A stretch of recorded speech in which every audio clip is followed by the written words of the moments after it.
School of Music, where music education is prominent. Today we have another lesson here covering the future March Madness style.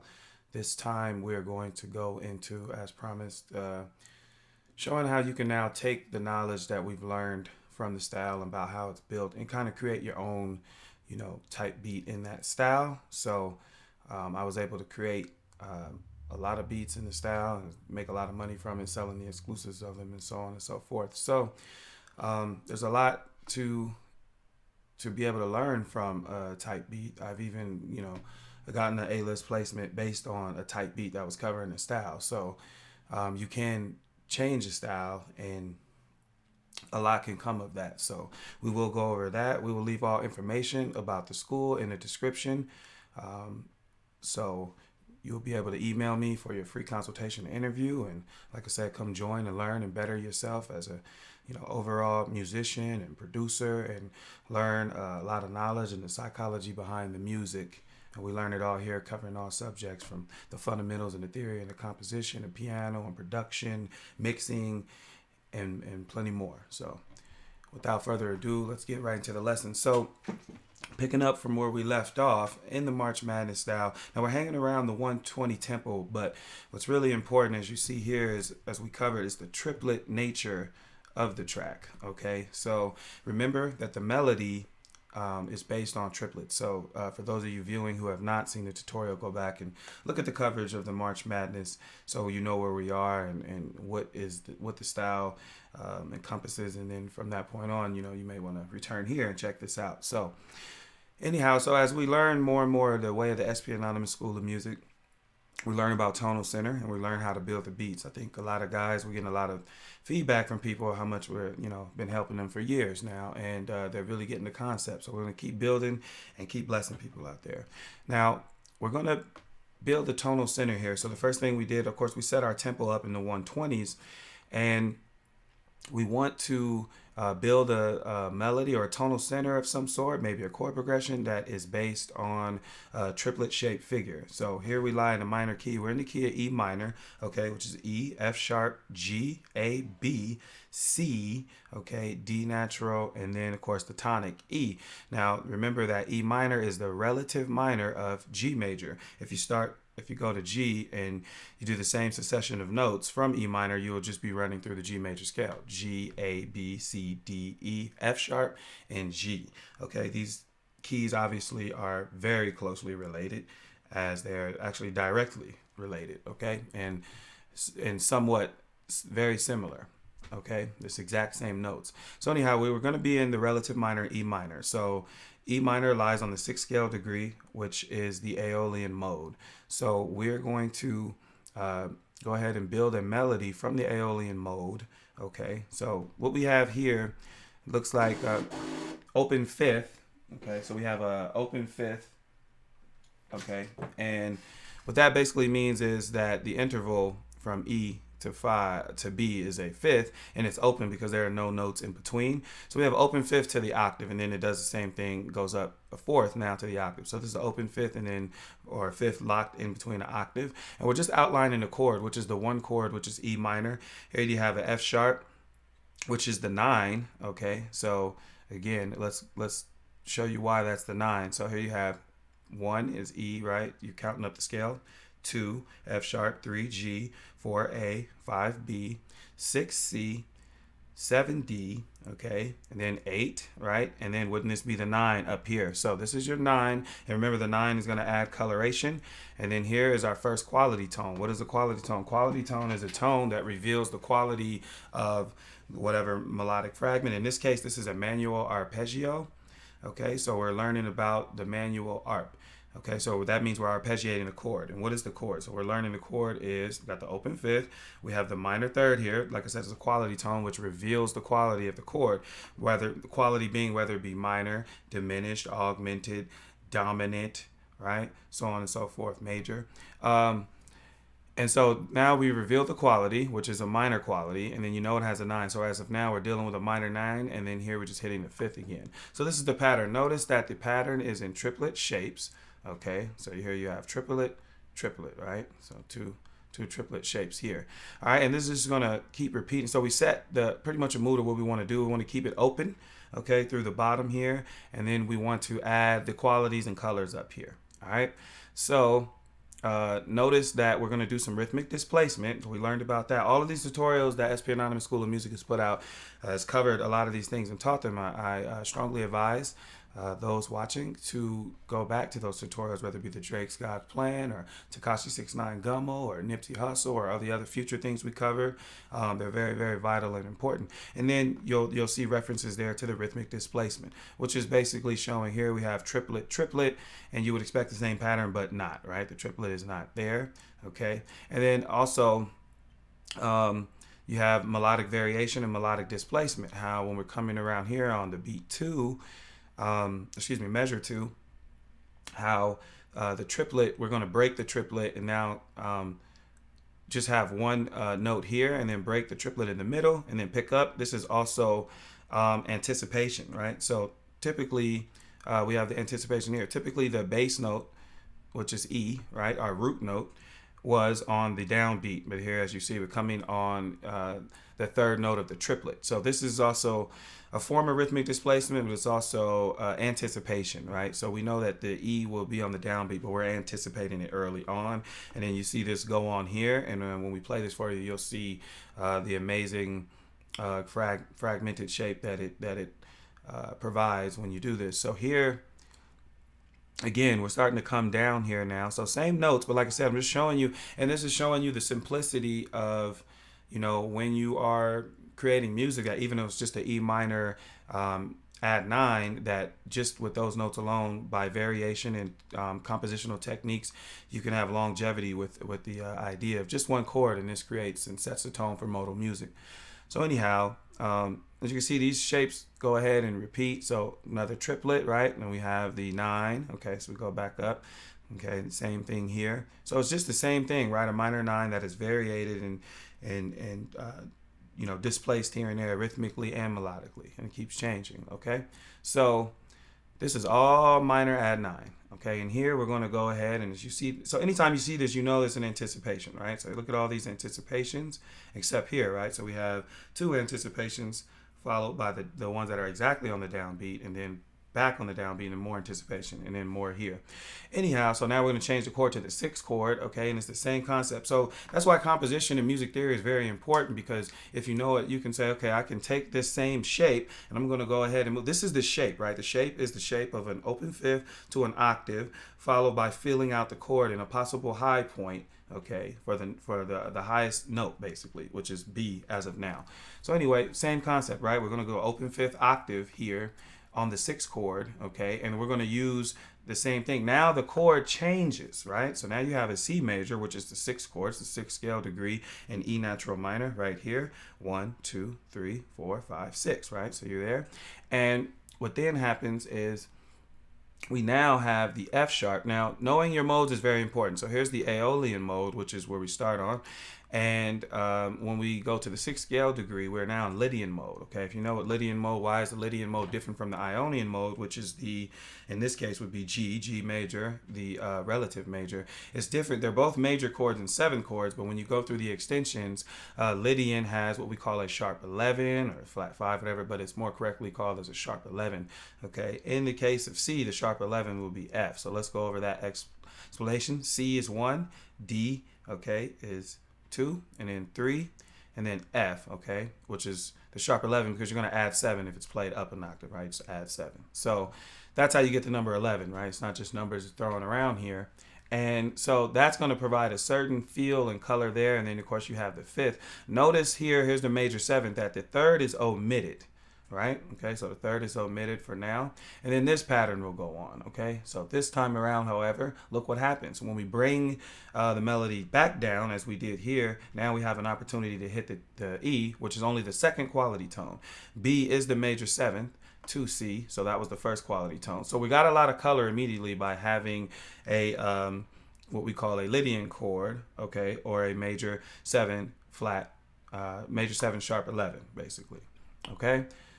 Here, now we get the E, okay, and then we're just doing the same thing here, right, with different variations and rhythmic displacement.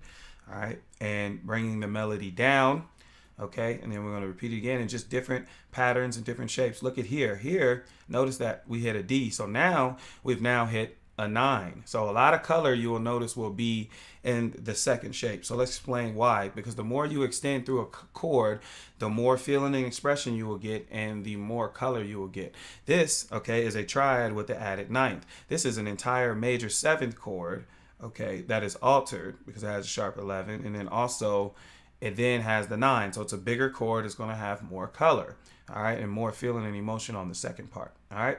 And then we're going to deal with this, okay, and you got the root here coming back up. So these are very, very nice patterns, and just all variations, right? And then here we have a high note, okay, we go all the way up to the C and B, so we can get some minor seconds in there. Okay, so I wanted to, like I said, we broke down everything. It's important to be able to analyze music, okay, and be able to see it and look at it, okay? And this is also how you compose music. When you are making music, you are looking at it on the grid.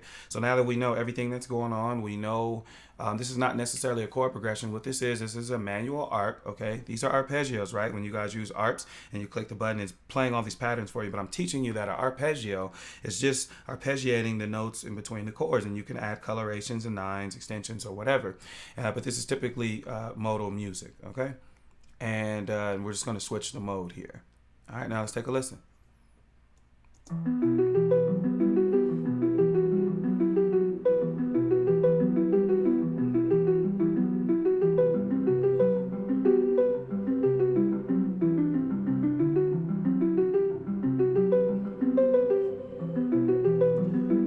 One more time.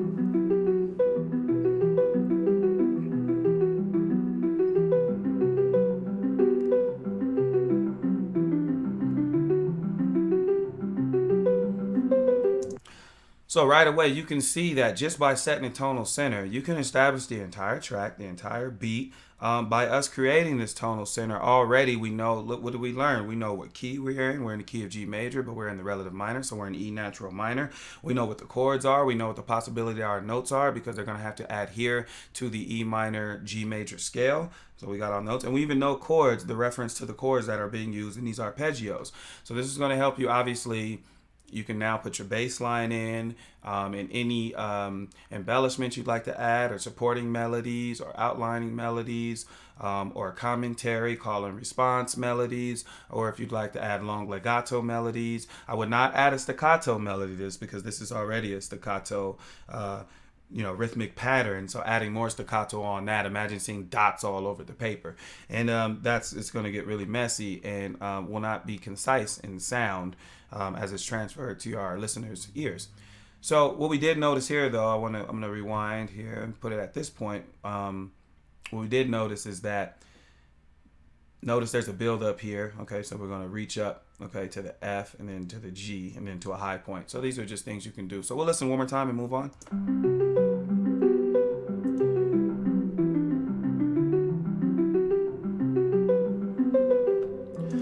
And lastly, I'll add that if you notice here, da da da da, boo ba da da da, do do do da, boo ba da da do. It's like you're telling a story when you're creating these patterns and these melodic accompaniments or whatnot in your tonal center. And so you want to, for instance, what happens here at the end of the loop? It's going to repeat. So that means this quick story that we're telling in these 8 bars is going to end. We want to do something in here to let the listeners know that it's going to end, which is why we have that's why variations become very important, aside from obviously just not being repetitive and sounding boring or whatnot. Okay, so moving on. So now that we have everything set, what can we do? Okay, we can now go ahead and fill in the beat. So let's I think what's best to do now, because trap music is very set and based upon rhythm, let's go right into the rhythm. So you can put a snare just so you can feel the beat, right? Now you can bob your head a little bit and start to get the vibe down. Okay, what do I want to do next with this accompaniment pattern and the rhythmic pattern and the shapes of this melodic fragment? What will we do rhythmically within the drums to complement our homemade arpeggio?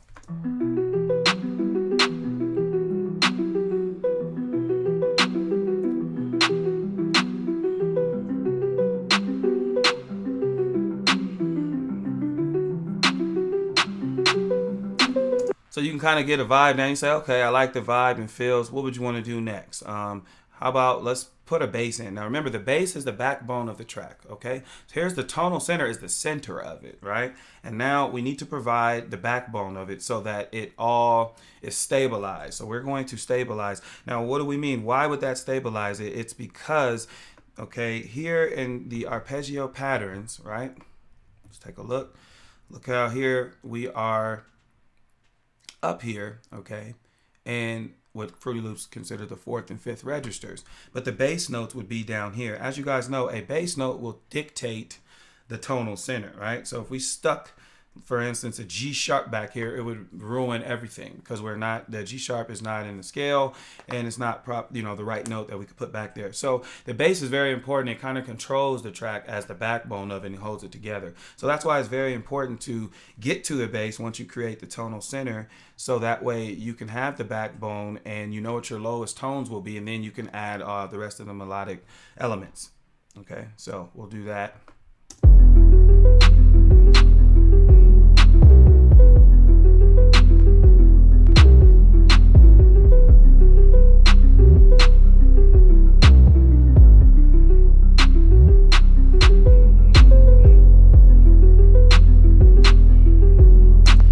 Okay, so what do we have? Of course, when you know music theory and stuff, you don't have to tune the 808 to the proper key. You just know theory, right? We're working with numbers and chords and stuff like that. So when you match the pitch, obviously this A is really E. So in our bass, in the mind, you know you're in A minor, but you're working with numbers, right? So it doesn't matter. You know it's a 1-6. That's why it's really, really important to know your theory, and stuff like that can help you out with a lot of different things, also with sampling and so on and so forth. And anyhow, here, since we know that this is really an E, but it doesn't matter, it says A, but we're working with numbers. What was our chord progression?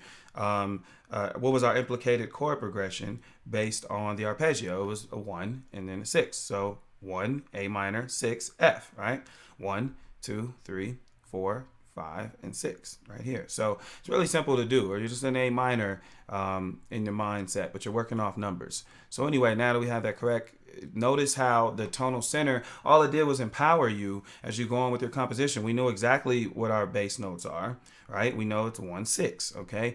And with chords and stuff like that, here we have a fifth. So a fifth over any chord when you're making a bass line is always going to work. Traditionally, in the history of bass lines, dating all the way back to classical music, a fifth is that one of the obvious secondary notes for a bass line.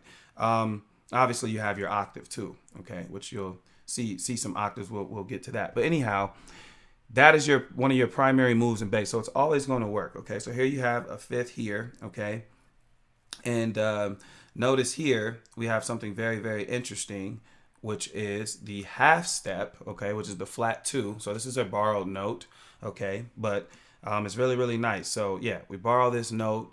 It causes a really, really nice feel like that in half step down. So it's borrowing a note as if we are in the Phrygian mode, okay? So if A, Phrygian, would basically belong to, will belong to G, right? Or excuse me, F. Okay, so we're borrowing this note from F major, okay, and which would pretend that we're in a Phrygian mode. And as you know, it's just a passing bass note. So it's just, but I'm just again sharing with you compositional things that we know and that we learn at the SPAnonMusicSchool School of Music to add to your compositional vault and your firepower of ammunition when you're composing music and making beats. And just right back to the root note, okay, and back to that fifth. You see the alternation. And this time around, we're going to go to the third and then the 9, the natural 9. So look at the variation and just, how we can kind of play on the ears, not bore them. We have different tones and different pitches here. And then here you'll see the half step movement. Okay, we'll use the E, all right, to walk, all right, to the F, which essentially this now becomes a note surrounding of the 6th chord or the 6th bass note, which is really, like I said, it's really C, but here, we'll call it F, but it's the 6th. All right, and what do we have here? So on the major chord, look, we pop up to a third here. All right, which is beautiful because this is truly a tonic. At any point in your bass line, by the way, provided you set up the tonal center properly, you can always, the tonic is the central key, right? Which basically means everything is adhering to that note. So you can stick a tonic note anywhere within a composition that is correctly laid out with the tonal center. So that always works. So here we pop up to the A natural, all right? Which in this case is, like I said, really E. I just want to keep reminding you that so you guys can keep that in mind of what's actually taking place here. And okay, back down to the F, okay. And then, but we'll use numbers. So here's the major 7. So a major 7 in the bass line. That's really, really nice. That's rare and different, okay. And aside from that, then it comes back to the 5th. Here we are back to the 1 of the chord, okay. We're in the Lydian mode, all right. And we're going to go back up to the tonic, because like I said, that always works. And then here we have a little walk, right, from 9, okay, or 2, if you will, but it's technically a 9 since we have a full chord. And but in the bass, possibly you would consider it a 2. And then here 3, okay, and look what happens here. Again, we borrow again from F, in this case, the 6th scale degree. We're going to borrow from there, and that's how we now can put A as the Phrygian mode, okay, and which means that we now have a B flat, which is A sharp in this case. And that's how we get these different notes. And why do we do this? It's not just senseless because we want to not do something different. It's because now we have chromaticism. This B flat will fall into the A. And what's really happening is, like I said, the F natural, okay, is going to fall down to the E. And okay, so now let's listen again, now that you know what's going on, and you'll see.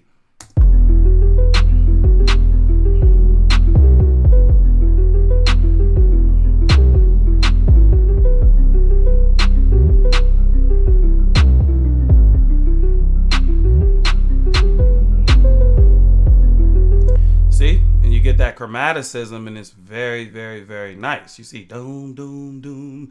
That otherwise wouldn't be possible. We'd have to use the B, which we did here. So what is this called? This is called, by the way, guys, it's called, you know, it's called borrowing, okay? It's not, excuse me, it's not mode mixture. Sorry about that. Let me turn this ringer down.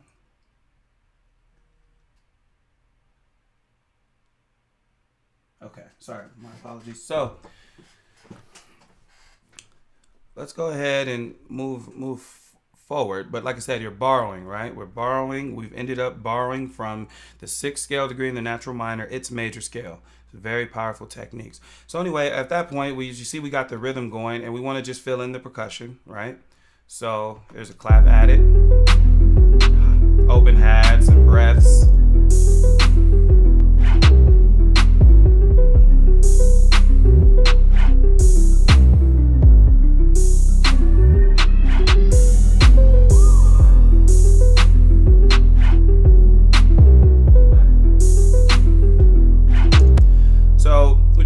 Think about it, you know, this is all percussion, right? Percussionary. So look, you have you know, breath, and we added a clap for texture. So what can that do? So when you already have a snare, you can add a clap so you can get more of the, you know, and the higher frequencies. So it can basically give it more crisp and a slap to it. And we have, you know, just little stuff. Like I said, it's all just percussion, right? And here's a bell, a tubular bell, which was used very much in his trap style, 808 Mafia style. And again, shout out Tarantino, as we give him very much credit, and 808 Mafia and a lot of the tutorials that we do. But in this case, like I said, he has come up with the beat, the March Madness, which entailed the basic theory behind the style of triplets, you know, mixed with duple meter rhythms, which basically means here we had a triplet melody, but the rest of these things are, you know, not so much triplets, right? They're built into a duple meter instead of compound. So let's add the hi-hats.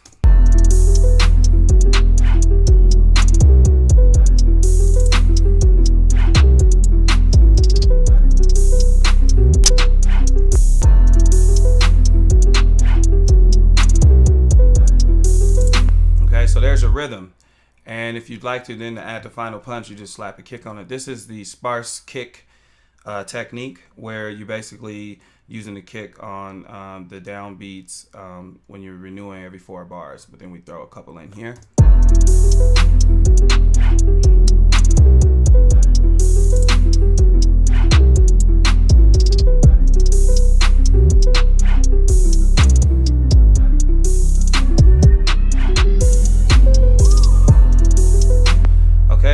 So as you can see, when you're doing things, you know, via theory, right? Look how easily we're doing this. But the key to note is that it's all controlled. There's no guessing. You know, when you have this, you're merely just looking for your sounds to find.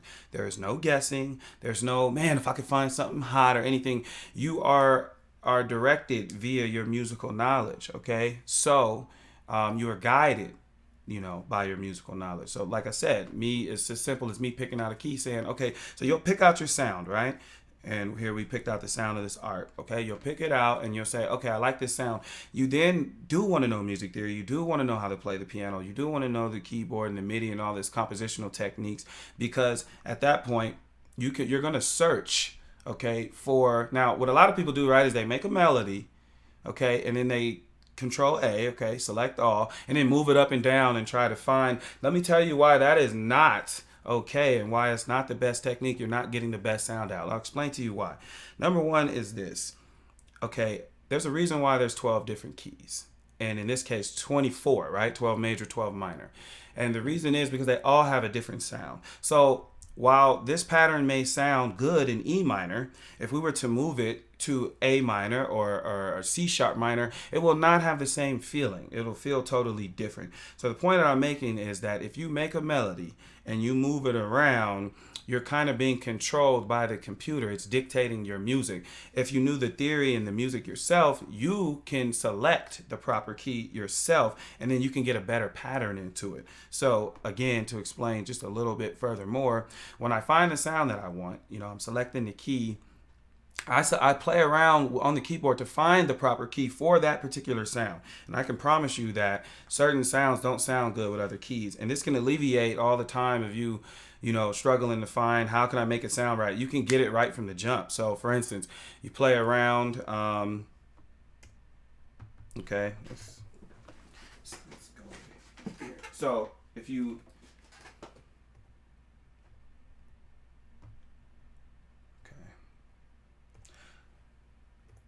so if you were playing around, you'll search, right? So what if you want to,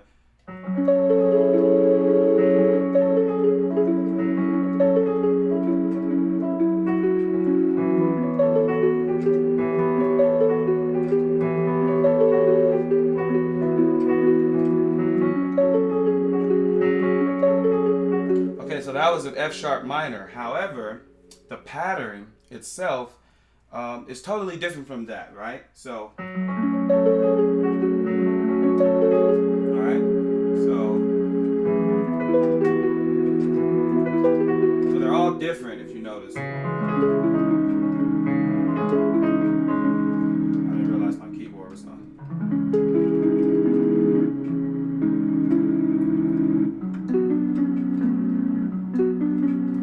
So I'm already proving my point. My point is that they all sound good, but one of them, you can now dictate and choose, what feel am I going for?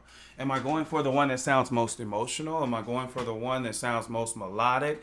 Am I going for the one that has the most color? Am I going for the one that has the deepest feeling? Am I going for the one that sounds the hardest, the toughest, the more bold? I'm telling you guys, the keys change that. When you look at a classical piece of music, okay, sometimes it's written in the perfect key, meaning if you tried to play it anywhere else, it wouldn't have the same emotion, the same feeling. So you want to dictate the feeling and emotion over your beat, right? Not the computer, all right? So you want to choose. That's why it's important to learn about the theory and about the piano and all the different possibilities that you can play. Because we just took the same, you know, melodic shape and moved it to different keys, and they all sounded different, and you get to choose which one. However, the point is that you made the melody, and it wasn't, you know, forced in. So anyhow, I'm not going to give enough information on that. So now we have one job left, and this is to add to the beat and to add embellishments and things like that. So how do you do that? We know what key we are in, and we know what we have done. The only melodic elements to the beat as of now, okay, is a tonal center being created by the art,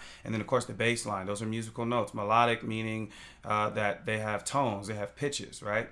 Okay, that we can hear concisely as musical notes.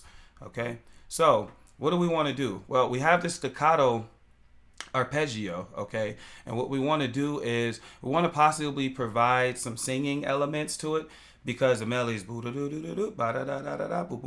it's very quick and staccato like. So we want to now add some long singing tones over it, okay? So what I would do though, let's go ahead and add a background to it. So these are, I'm going to show you guys pedal chords.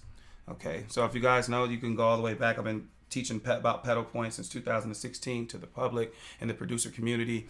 And so here we'll learn about actual pedal chords. Okay, it's the same concept. A pedal point, right, is the bass note that's going to sit. A pedal chord is the same thing as a chord that's going to sit as a pedal. It's going to sit there elongated the entire way through. Okay, so, and this is a real, so why is this done? This is done for background texture, for support, kind of like a blanket under, not the backbone, right? The entire backbone, we got that in, that's the bass. But we need kind of a blanket to secure our tonal center underwards. You don't have to have that there, but as you'll hear from this beat, that it compositionally, it is what a lot of composers do. It's very, very important. When Beethoven's creating for the orchestra, or Chopin's writing a piano concerto, or one of the greatest orchestrators of all time, also Tchaikovsky, is creating and writing, whether it be Swan Lake or the Nutcracker, you will find in his compositions with his orchestra that he would put a lot of blankets under his tonal centers.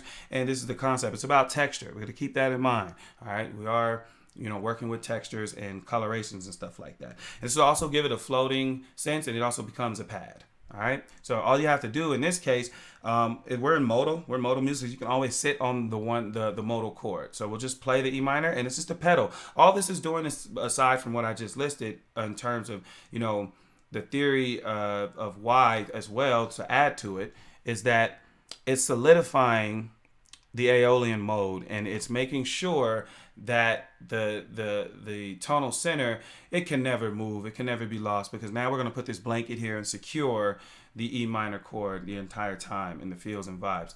And so as you guys will learn, SPAnonymous School of Music, when you're playing keyboard, playing piano, what you want to do is when you move from one chord to the next chord, you want to use the closest notes possible. You do not want to move around. So here we're going to go into a G major chord, right, to the relative major. But we don't want to take E and then jump all the way up to G and play the chord there. That is horrible technique. These G major and E minor they have two common tones, okay, B and G. Right, obviously G being the root of G major, and B is the third. Okay, the only difference is it's not an E, it's a D. So you don't have to change these notes. You just have to change the one note. We move it to D. Okay, and then this is just deception. All right, we're just gonna deceive them for a second. That there's a chord change there, but in reality we're going to move it back up to the E. So how powerful is this when you know theory and when you know what you're doing and you're controlling your music? It's extremely powerful, right? Because now when we play a G major, let's not forget that this sound is going to sound off on its own, meaning the G major itself, okay? It's going to sound like a G major. Here's the voicing, okay? So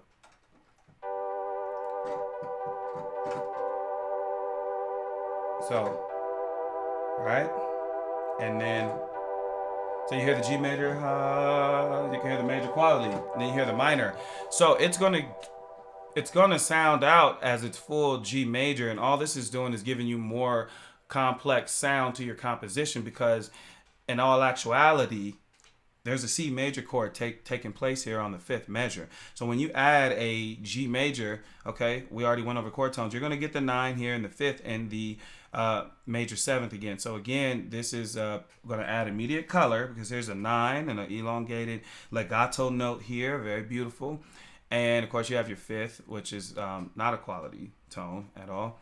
And remember, all major and minor chords have roots in perfect fifths. So that doesn't, that's why it's not a quality tone. It doesn't tell you whether it's minor or major. This will, though. This will say, hey, at least we know there's a major seventh there. And then, of course, here, E is the major third. So it actually ends up filling in the chord nicely. Notice how when you change notes, okay, we wanted to just renew. We didn't have to renew the pedal, but just so that it can have a little bit more power to start all over. As you know, the sound starts to kind of dissolve or whatnot. We want to start it all over again. But notice how we kept the notes here, and all we did was change the one note. All right, let's take a listen.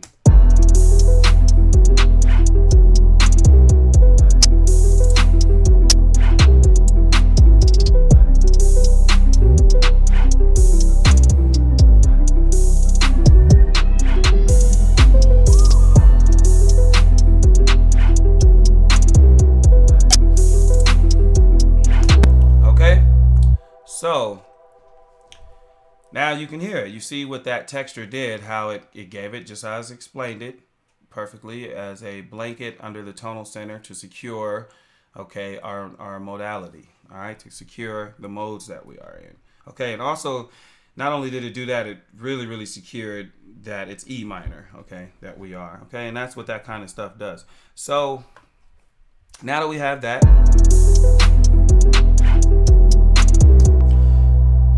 we need some commentary, okay? And this is not melodic, right? This is a harmonic here. This is an harmonic element to the beat, meaning it's creating harmony, meaning there's one or more notes, two or more notes, right? That are played simultaneously in the vertical fashion, okay? In the vertical manner. So all these chords are sounding off simultaneously at the same time, and that's creating harmony. So this is a harmonic element that has just been added. So what we have is this melodic shape, which is more like polyphonic, right? And then now we added a harmonic element to it, okay? And so now what? We want to complement the melody some more, okay? And then we'd like to also comment on it as well. So let's complement our melody now, okay? Or our melodic element, okay? Which is here. Remember, this is a harmonic element, this is a melodic element. So we want to complement that. So let's take a look at how we'll do so. Okay, so what did I tell you about notice how, since we had the staccato notes here, these are going to be more of a singing style melody, okay? So what do we do? Here, it looks like, again, we're playing off the 9, okay? The 9, but the third to the 9, back up. If you notice, isn't this some of the same colorations we used in the arpeggio? And then it's going to go down, and guess what? We've now just introduced a new chord tone, okay, to the first shape, the E minor chord. So I'm showing you how to build complex music as a professional and a very advanced composer. Because remember, the chord started off by itself as a E minor, right, with an open fifth, and then there was an added 9 to it, right? Correct? Okay. And now it becomes, for hints of or implied, to be a minor 7, because here now the D is in the melody. This is adding major color. Okay, so we got all our quality tones, and now we have a D in there. It becomes very, very beautiful. All right, and this is just going from the third to the 9 and back up, and then you'll get a note surrounding here. Okay, and then the line will fall. All right, so this is a turnaround, okay, going one direction, turn around to the next, and then notes around. These all matter. These are techniques. Falling line, right? Quick falling line, and to a turnaround, okay, all the way to now just a complete falling line. This is a leap, right? Meaning that it's not a scalar line. Scalar would be when you make a melody in succession that goes down the scale. Anytime you do a skip, jump, or leap, in this case a leap, meaning we are skipping over E, okay? So we're skipping a note. It's called the leap. Here's a leap up here. All right, same thing. Then we get up there. Okay, so what I'm going to show you now is about why modal music is so popular. Well, not why, this is the end all be all. We can give 1,000 reasons, but one of the reasons that are very important is that once you set a mode like that and you put the blanket over it to solidify where you are, you can take a shape like this, which, by the way, this is a E minor melody, right? This is an E minor melody that's emphasizing the third to the 9 to the 5th in the minor 7. You do not have to change now, right? Unless you want to. You don't have to, well, it's called a variation, but you can use the exact same elements and it's not going to matter. It's all going to sink into the tonal center because it's all part of the same key, right? So here you have, this is no longer going to be the third to 9, right? Now you got 5th, sharp 11, major 7, 5th, sharp 11, third, okay? So what this does is we change the pattern a little bit, okay? So it can be very much more melodic and make more melodic sense, okay? And then here is just a falling pattern. Remember I talked about variations at the end because you're about to turn around to the top and you want to do something to let them know. So here is a note surrounded, a note surrounding falling line to return to the top. Let's take a listen.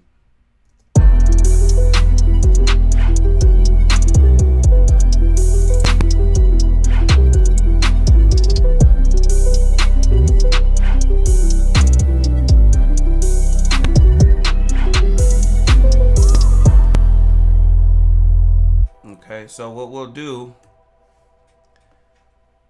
just so we can get also a more clear sound. Okay, So now looking here, when we added this, notice how it kind of like it complemented the melody, right? You had a da da da da, and it's da da ba ba da, right? Didn't it go along with it? So you want your melodies to be in agreement with, your tonal center, right? And that's why the theory becomes very important. And yes, this adds clarity to your sound. Trust me, a trained composer can tell when they hear music and that there's not much clarity there. And by the way, this music theory helps you with your production, right?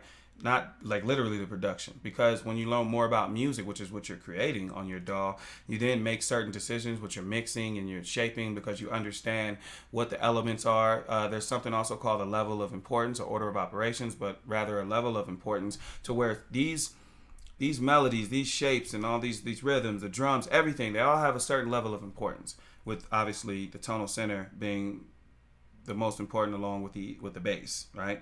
And that's why we create the track in this order. All right, so they all have levels of importance. So we're pretty much done here, and all we want to do now is now we're going to go ahead and comment. Okay, so notice how it's just a comment. So for instance, if somebody's having a conversation or someone's talking about something and they're the main speaker, however you'd like to comment on it, I mean, wouldn't they be talking for, I don't know, let's say if they were talking for a minute long, and maybe you interjected, or added commentary at the 30-second mark, and you're just going to add a comment to it, right? It'll be very quick, and then things will move on. So that's why you see it look like this, right? All of this stuff matters. It's all this theory is so deep. A lot of you guys were taught, and because people felt inferior to theory, that theory just was a matter of if you know these notes and maybe you could plug them. It's way deeper than that. You can control everything. You can walk into a studio and shut it down completely. I've done it before. You can take on any challenge, and also with music theory, I've been able to enter well into the six figures a while ago from just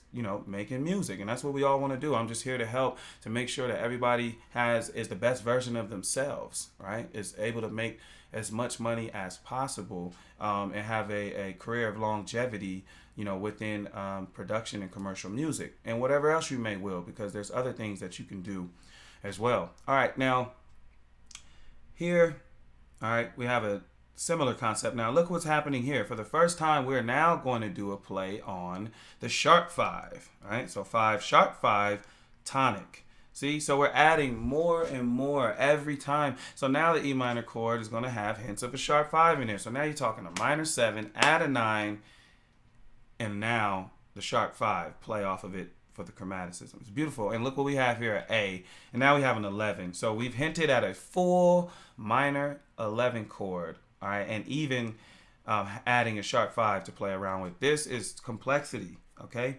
And let me tell you, if you get on top of your game, your music will be distinguished from others. I never had to fight with this person or that person to sell music. I had my own people always coming to me. I've also been able to take music jobs outside of just YouTube via my musical knowledge, right? Which is actually being in the studio with artists. Also making well over $30,000 from just custom beats, right? Just that's behind the scenes, right?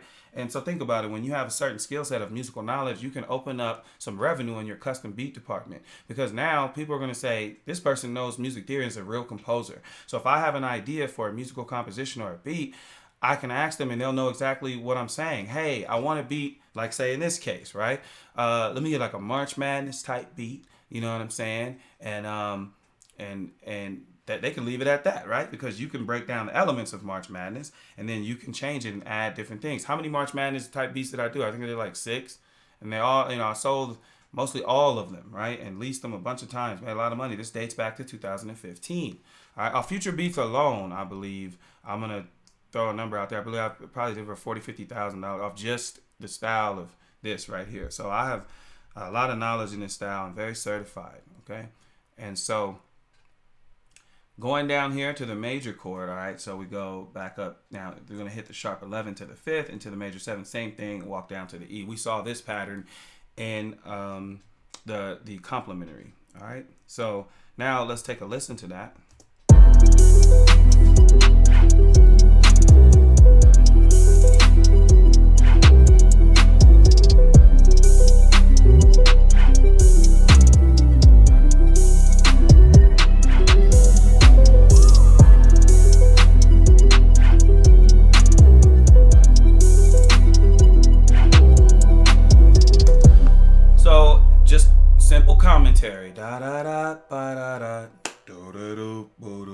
See, just a comment on it, right? Hey, the show's already, the main speakers are already here, right? You don't have a right to come in here and try to take over. So that's why it's a commentary. You only are allowed to comment, to throw in your 2 cents. All of this stuff matters. Finally, at that point, we're going to do, and I didn't title it that, but this is a type of an embellishment. When basically everything is done, and embellishments can happen. Let's go here. Let's take a look. For many, many different reasons. It could be for whatever different purposes. But this is kind of like it kind of sounded like a little bit like a voice, kind of like an ancient voice or Buddha, you know, something like that. So I did that for flair and that to really, you know, stand out. All right, and then the texture that it would provide and stuff like that, and also to add more singing. As I listened, I felt like, you know, it could use another singing melody. And once again, as you see with the theory, everything is concise and laid out, and you're going over the same type of stuff, right? The E minor, now you know your stuff. E minor add 9 right here. E minor add 9. So what do we notice here? You notice the same thing I just taught you is that you can take the same line and move it over to a different chord. It's all modal. It won't matter. It'll sink in. This is just the 3rd, right? Sharp 11, 5th, major 7. Now you have 9, 3rd, sharp 11, okay?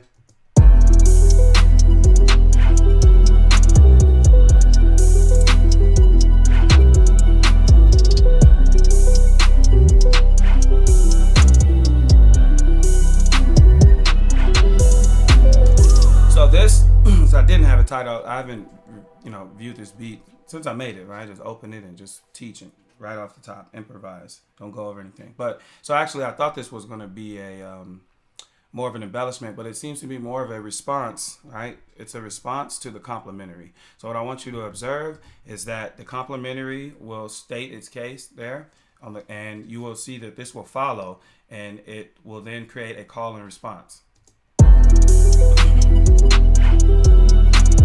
So da da da, and then ba da da da, right? It responds to that. So this is actually a response.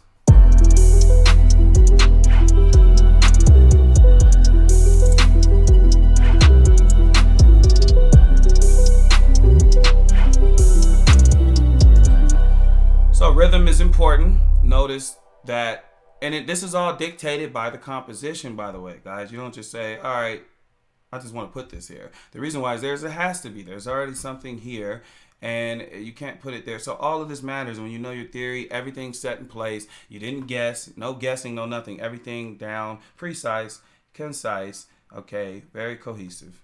All right, and that's your beat. All right, so we'll take a listen and we'll have our final thoughts, and we're out of here.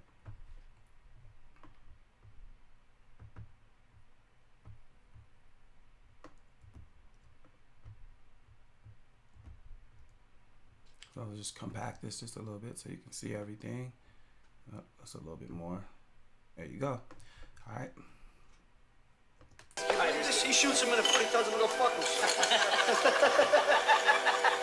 gonna let him get away with that? You gonna let this fucking punk get away with that? What's the matter? What's the world coming to? What the fucking world is coming to? How do you like that? How's that, all right? What's the fucking matter? What is the fucking matter? What are you, stupid or what? What the fuck are you doing? What a fucking sick maniac?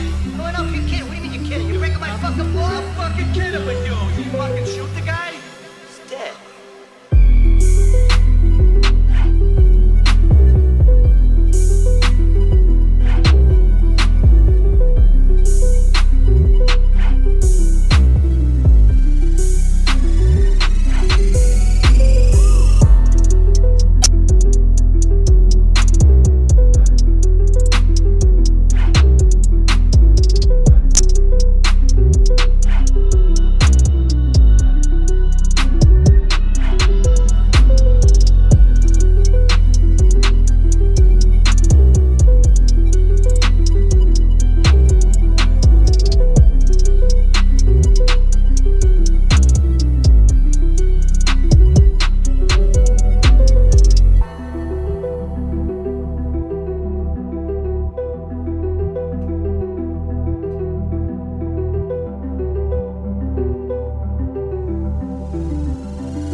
Wow.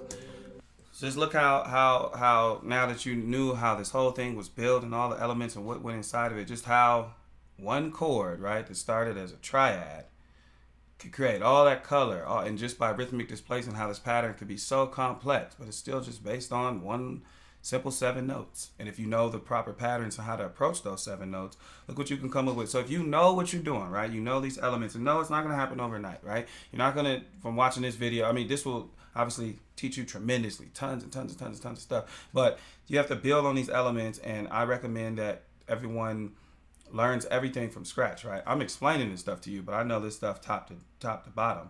Every tutorial, anytime I teach, it's improvised. I don't even have to reference a book. I don't have to look at anything.